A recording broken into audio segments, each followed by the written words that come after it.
Día número 3. Una fe a prueba de decepciones.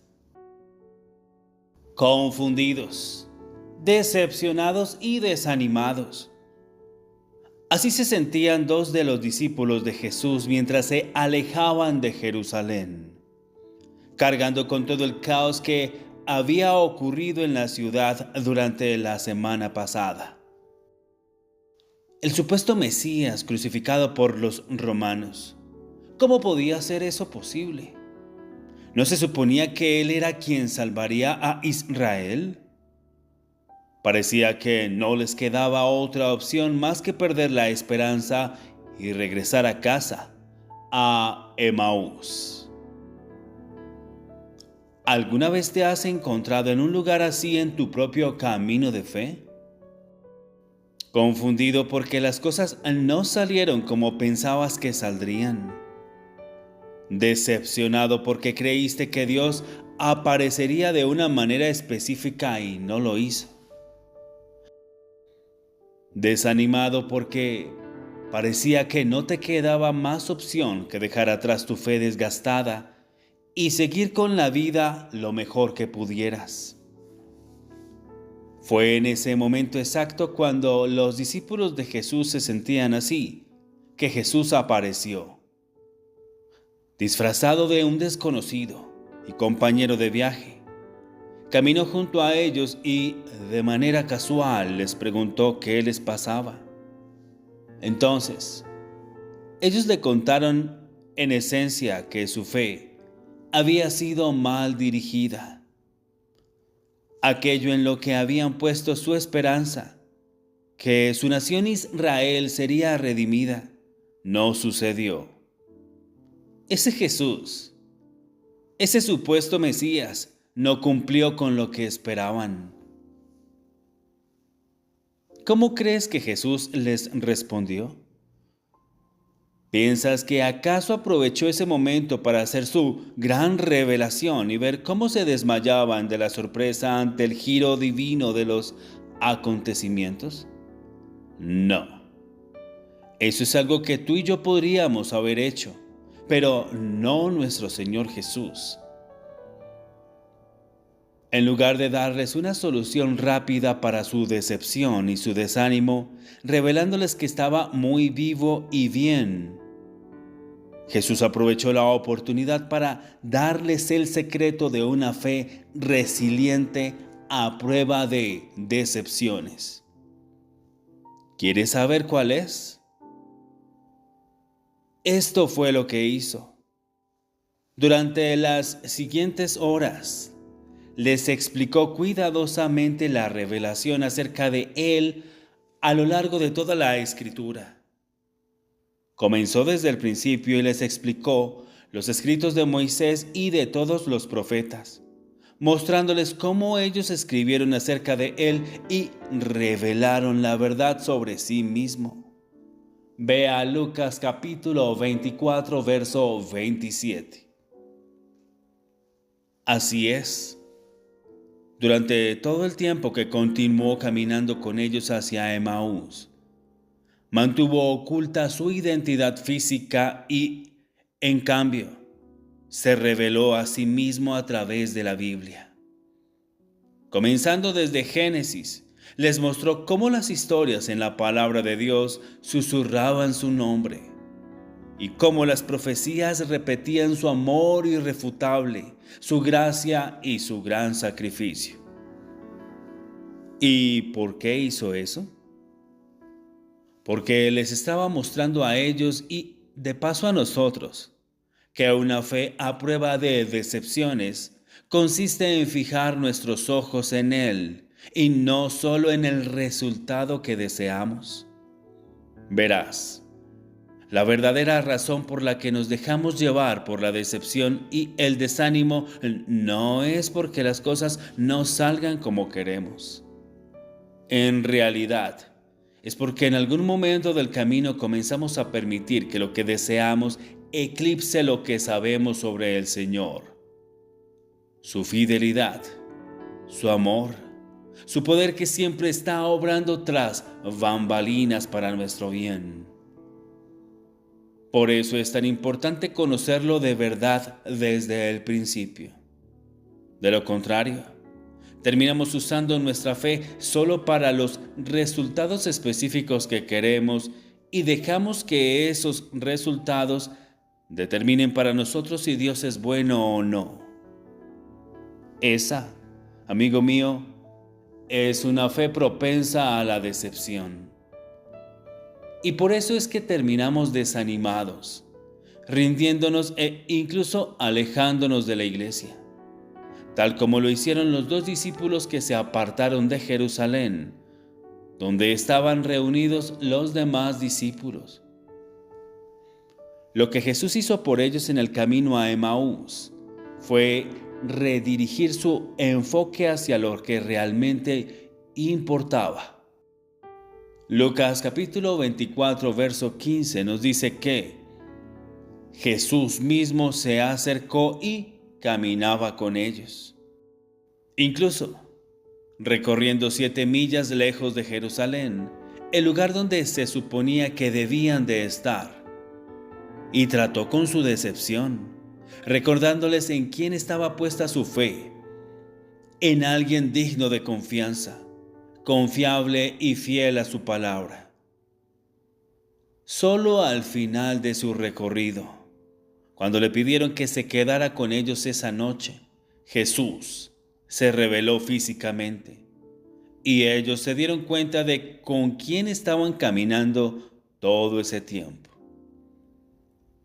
Después de este encuentro increíble con el Señor, los 2 discípulos se sintieron tan liberados de la decepción, con sus corazones tan encendidos y sus cuerpos tan revitalizados, que recorrieron todo el camino de regreso a Jerusalén para compartir la noticia alentadora con los demás.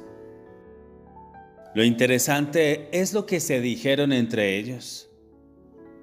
¿No ardía en nuestro corazón mientras nos hablaba en el camino y nos explicaba las Escrituras?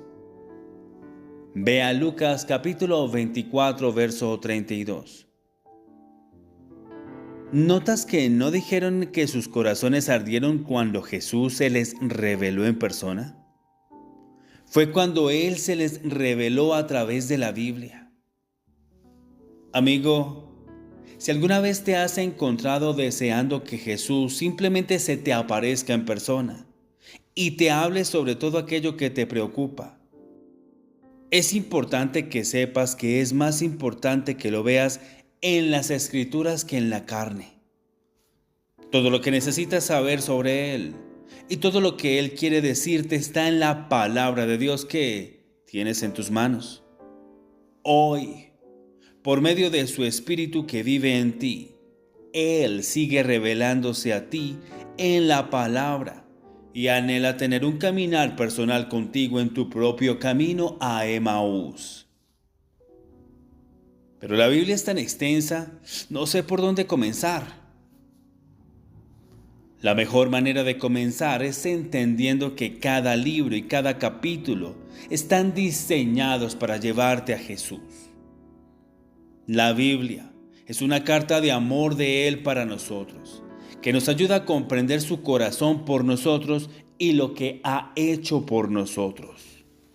Jesús es la clave para desbloquear toda verdad en las Escrituras. Por eso, en la iglesia primitiva, la gente siempre escuchaba a los apóstoles, animándolos a conocer mejor a Jesús.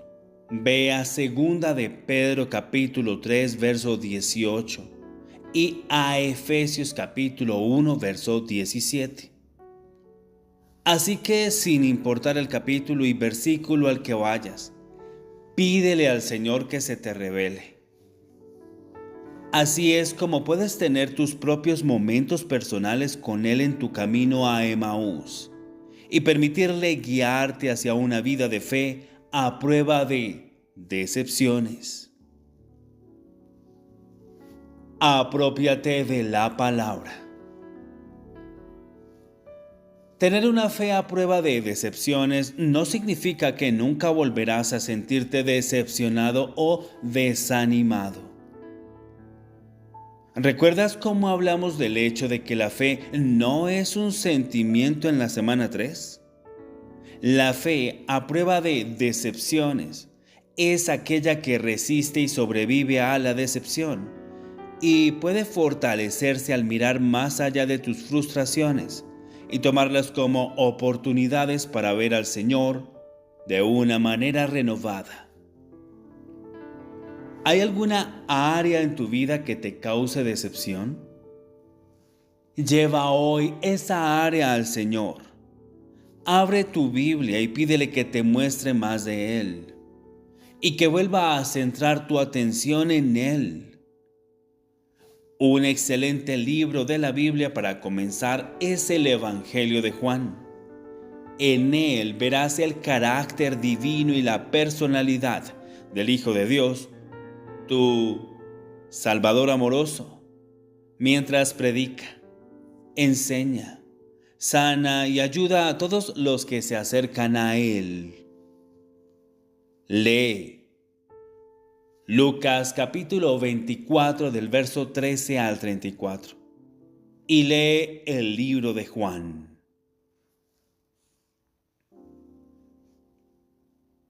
Día número 4. Deseando el doble. ¿Cuántas veces ha aparecido en tu teléfono el informe semanal de tiempo de pantalla y te ha sorprendido? A ver, tiempo total de pantalla 29 horas con 8 minutos. Promedio diario 4 horas y 9 minutos. Instagram 33%. YouTube 22%. X 17%. TikTok 13%. Snapchat 9%. Facebook 3%. Y la app de la Biblia 3%. Este tipo de estadísticas pueden hacernos reflexionar sobre en qué estamos invirtiendo nuestro tiempo y cuánto espacio le damos a Dios en nuestra vida diaria.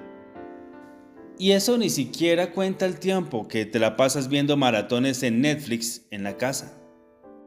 ¿Qué acaso no es una locura cómo nuestro patrón de consumo en línea refleja con tanta precisión a esta generación? Esta generación vive y respira contenido. Lo creamos y consumimos a un ritmo sin precedentes. Se ha vuelto casi un reflejo automático sacar el teléfono y empezar a deslizar la pantalla varias veces al día, incluso antes de darnos cuenta de lo que estamos haciendo. Buscando entretenimiento, conocimiento e inspiración. Pasamos horas navegando por redes sociales, viendo videos en streaming, haciendo pruebas en BuzzFeed, compras en línea o juegos móviles. No es simplemente aburrimiento ni una necesidad de desconectarse, aunque a veces pueda parecerlo. La mayoría de las veces, esta inquietud crónica y esa hambre que sentimos nos está señalando algo más profundo. Un anhelo interno que el desplazamiento interminable, el streaming, las compras o los juegos no pueden satisfacer. Esto es lo que aquel que te creó quiere que sepas. Esa hambre y ese deseo en tu interior, dentro de ti, solo puede ser satisfecho por Él. Eclesiastés, capítulo 3, verso 11 nos dice que cuando Dios nos creó, puso en el corazón humano el sentido de la eternidad.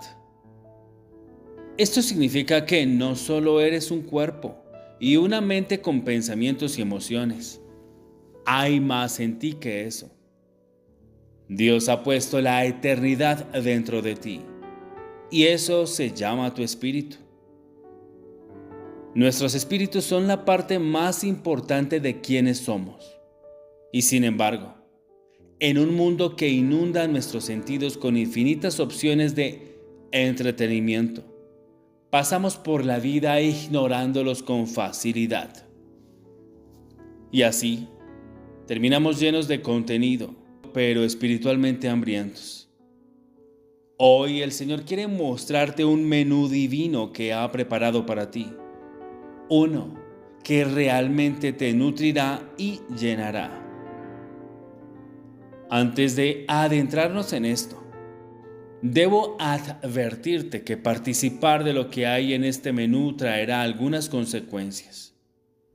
No solo serás alimentado espiritualmente, satisfecho y lleno, sino que también serás equipado y empoderado por la misma presencia y poder de Dios para vivir una vida impactante, significativa, con propósito y extraordinaria. La Biblia nos habla de un hombre llamado Esteban en la iglesia primitiva, quien fue espiritualmente alimentado y lleno. Ve a Hechos capítulo 6 del verso 5 al 15. Esteban estaba lleno de fe y del Espíritu Santo, lleno de la gracia y del poder de Dios. ¿El resultado? Realizaba milagros asombrosos y señales indiscutibles entre el pueblo, mostrando que Dios era real y que estaba obrando entre ellos. Cuando los incrédulos comenzaron a cuestionarlo y a debatir con él, no pudieron resistir ni contradecir la sabiduría y el espíritu con el que Esteban hablaba. Cuando las autoridades empezaron a sentirse amenazadas por la influencia de Esteban, lanzaron falsas acusaciones en su contra y lo llevaron a juicio. Pero todos los jueces no podían apartar la vista de Esteban, asombrados, porque su rostro resplandecía con la inconfundible gloria de Dios. Esto es lo que sucede cuando tu espíritu está lleno. Empiezas a operar y a desenvolverte en tu vida diaria a otro nivel. Comienzas a vivir una vida llena de fe, gracia y del poder del Espíritu Santo. Empiezas a ver el poder milagroso de Dios obrando en ti y a través de ti. Actúas y hablas con una sabiduría irresistible. Te conviertes en un faro de la gloria de Dios para que todos, incluso tus amigos incrédulos, puedan verlo. Aquí está el menú del Señor para saciar tu apetito espiritual. La unción de Dios. ¿Qué es eso? Es la presencia del Espíritu Santo, el mismo Espíritu de Jesús, que trae consigo el poder sobrenatural y la capacidad divina de Dios.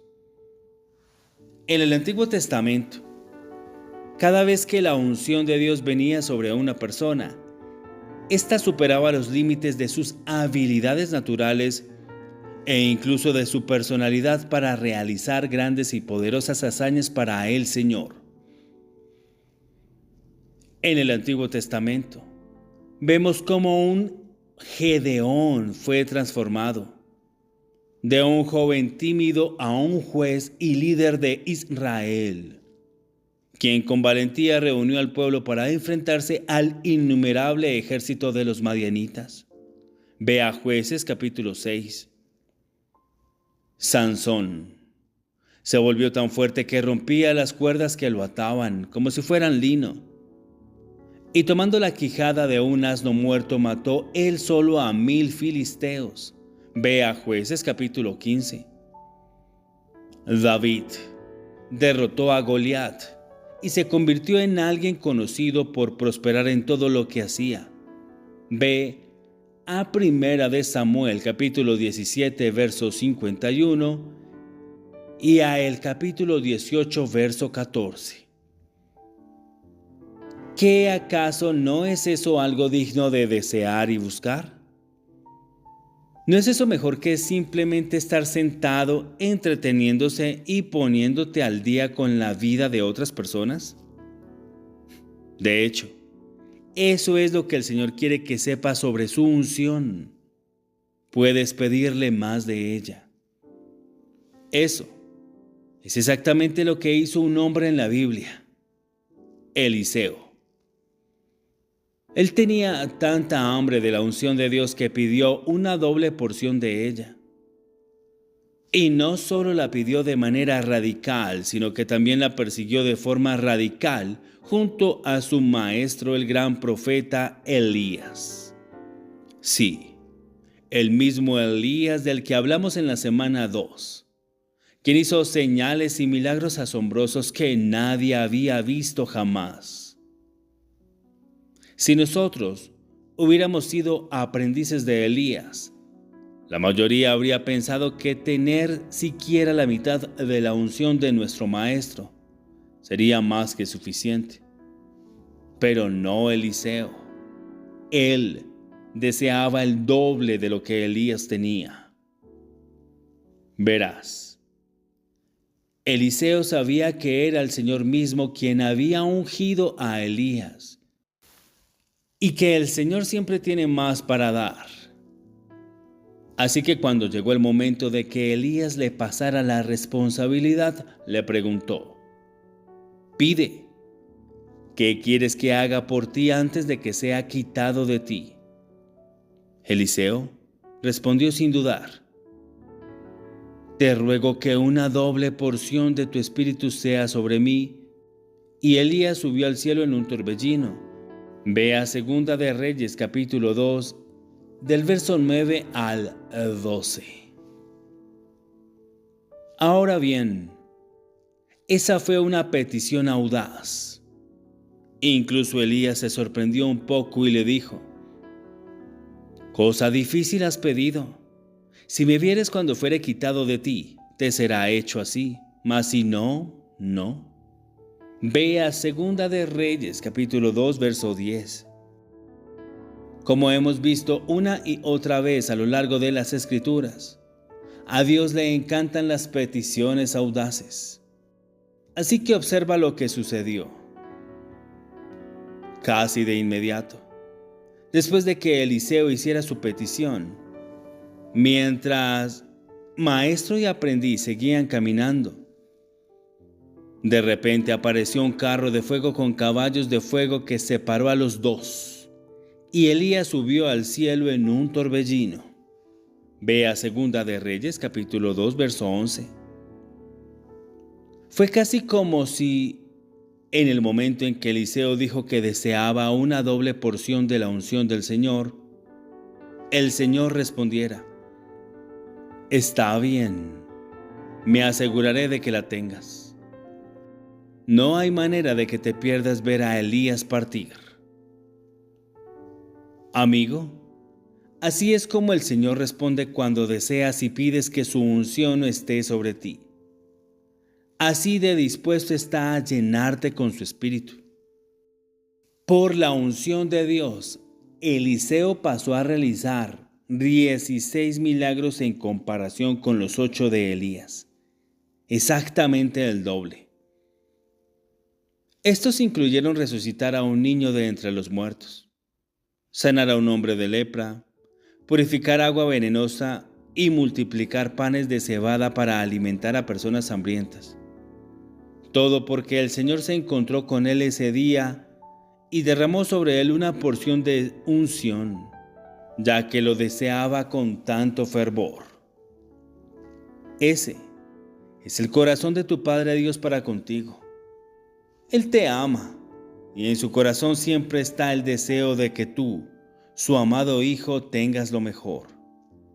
De hecho, la razón misma por la que quiere que desees su unción e incluso que le pidas más de ella es para que Él pueda derramarla abundantemente sobre ti. Eso es exactamente lo que la hija de Caleb, Acsa, descubrió acerca del corazón de su padre. Sí, ella era la hija del hombre cuya fe valiente y audaz hemos estado leyendo en las últimas semanas.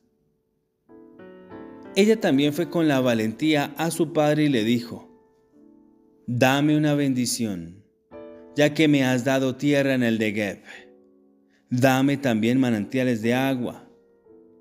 Y Caleb, por el gran amor que le tenía, le dio los manantiales de arriba y los manantiales de abajo. Ve a Jueces capítulo 1, verso 15. Ahora mira esto. Los manantiales en la Biblia son una representación de la unción de Dios. Ve a Juan capítulo 4, verso 14 y a el capítulo 7 del verso 37 al 39.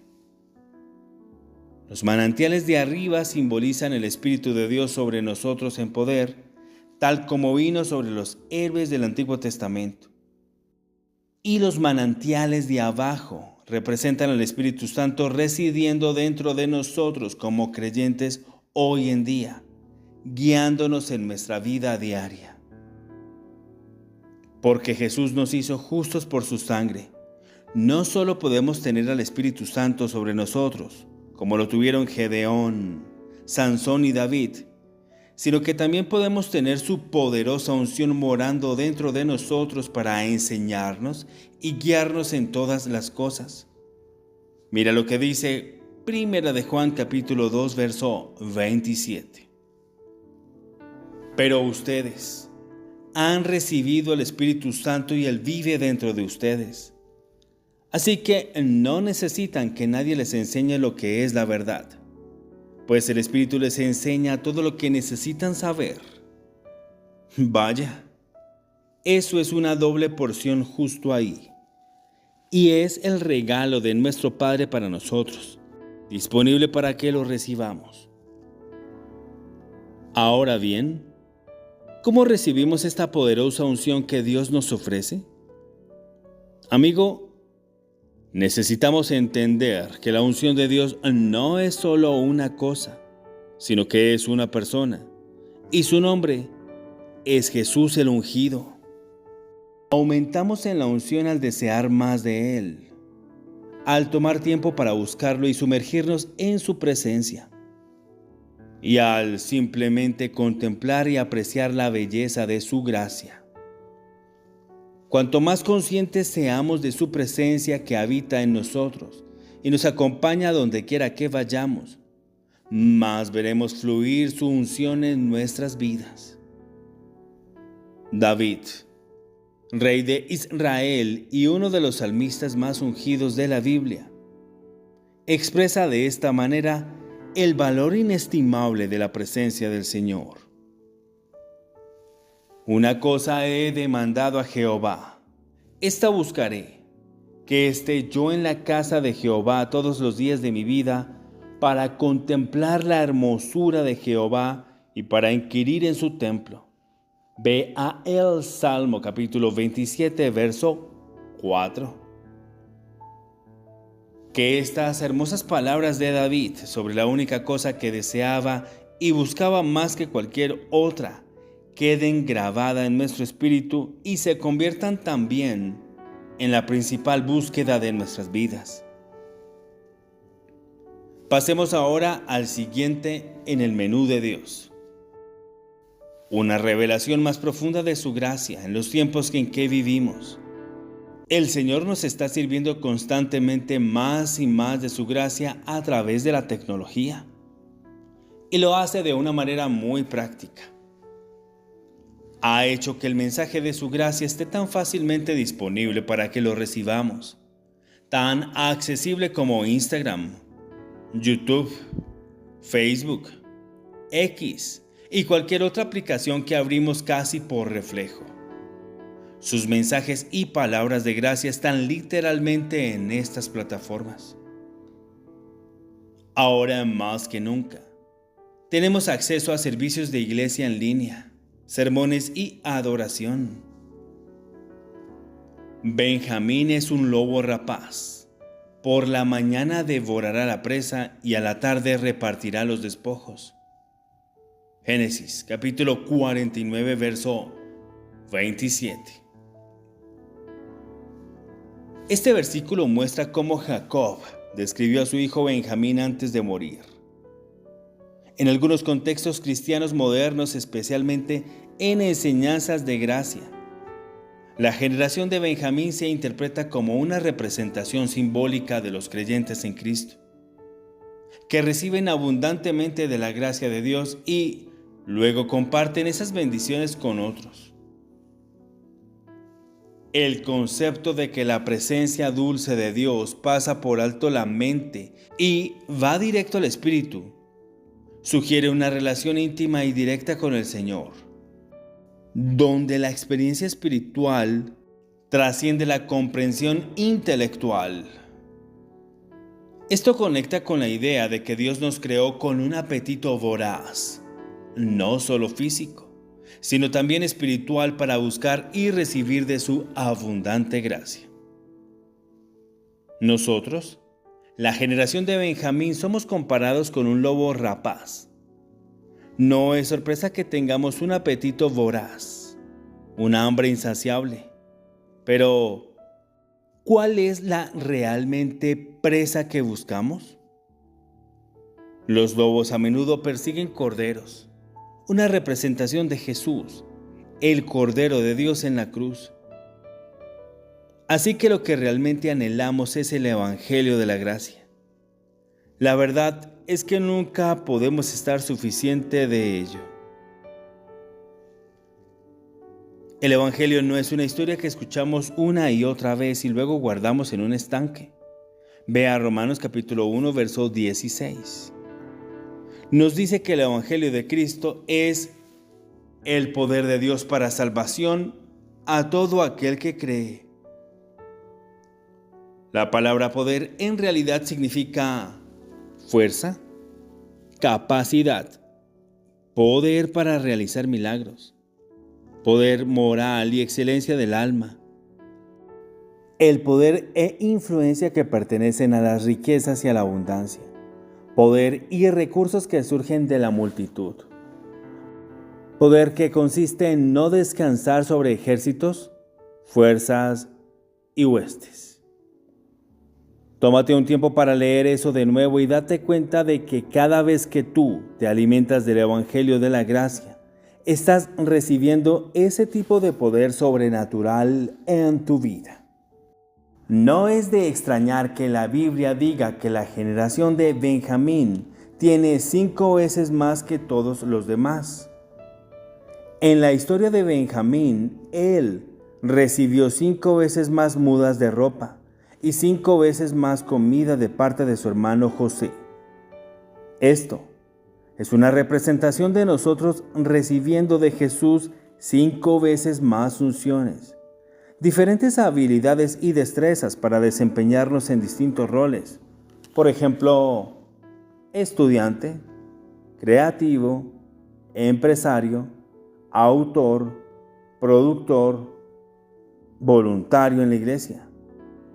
Y 5 veces más recursos naturales y alimentos espirituales.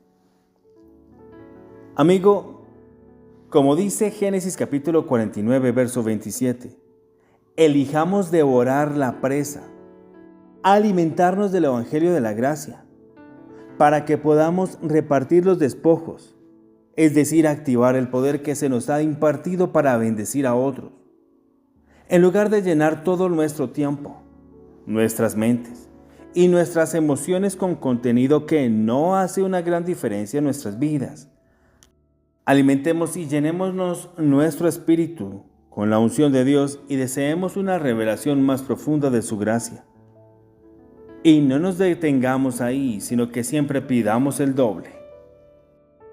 Aprópiate de la palabra, la unción de Dios. Dado que la unción de Dios es tener al Espíritu Santo con nosotros y en nosotros, la manera de extraer más de su unción es practicar la conciencia de su presencia. Tómate tiempo para hablar con Él como lo harías con un amigo. Ten conversaciones con Él mientras realizas tus actividades diarias. Cuanto más valores su presencia en tu vida y cultives una conciencia profunda de estar en relación con Él, más verás su gloria y su unción manifestarse en tu vida.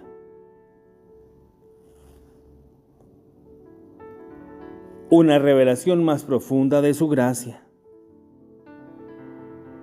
Tenemos muchísimas opciones y muchos predicadores increíbles del Evangelio que publican con frecuencia contenido lleno de gracia para que puedas alimentarte espiritualmente. Haz el esfuerzo de conectarte con alguna buena predicación mientras te preparas en la mañana o cuando vas y vienes de la escuela o en el trabajo. Si quieres contenido realmente poderoso y en formatos breves, échale un vistazo a mi página de Instagram o canal de Facebook. Lee. Segunda de Reyes capítulo 2 del verso 1 al 18.